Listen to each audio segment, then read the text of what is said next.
No proszę. Tu przygniesz mu rączkę. O tak. No, teraz jest bezpiecznie, synku.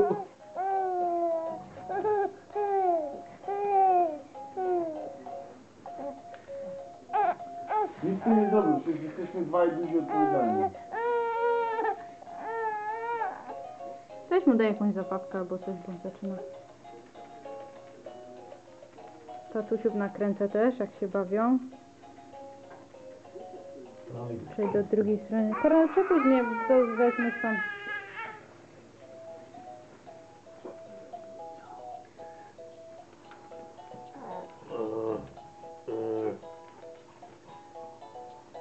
Dajcie się grzecznie, no.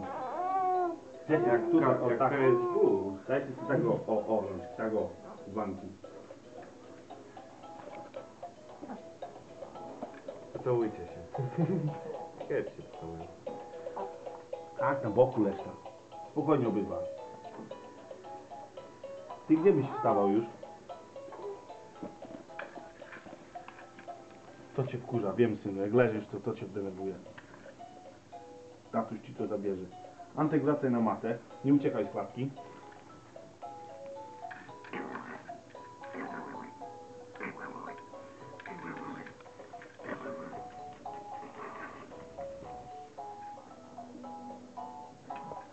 Co grubasie.